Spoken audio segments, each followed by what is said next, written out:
Thank you so much brother. After this accident you coming with me. అమ్మా ఏమైంది కాలికి? మరి అసలు బాగా ఇబ్బందిగా ఉంది.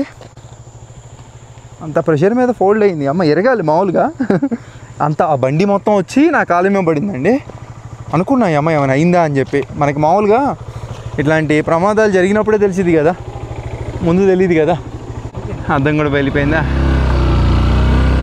ఇప్పుడు నా మైండ్లో 3 పాయింట్లు నడుస్తున్నాయండి.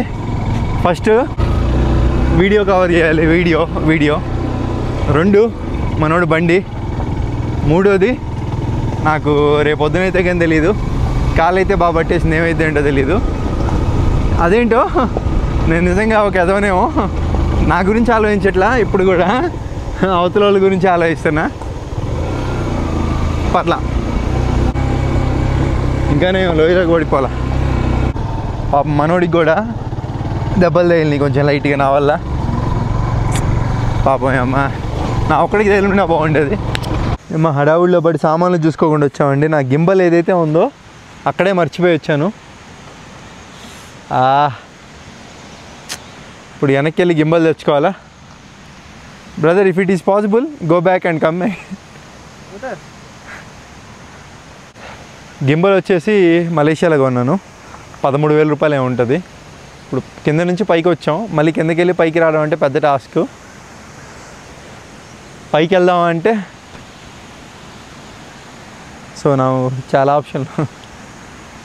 कितना दूर है ऐसे? 1 किलोमीटर आया जाना.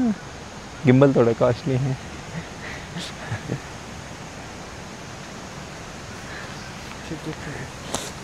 అబ్బో,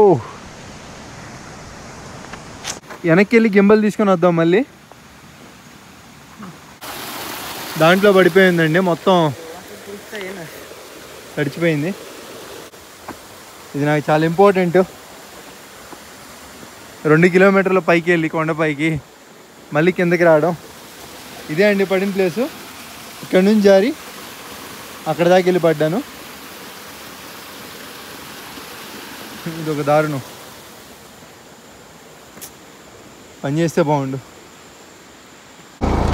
అమ్మా, మానవ మాతృడి వల్ల కాదు ఈ రోడ్లలో బండి ఆపడం. వర్షం ఒకటి ఎప్పుడు పడుతుందో ఎప్పుడు పోతుందో అర్థం కావట్లా.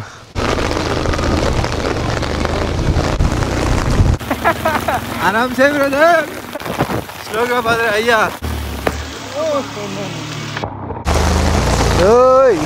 బ్రదర్, मेरा लेग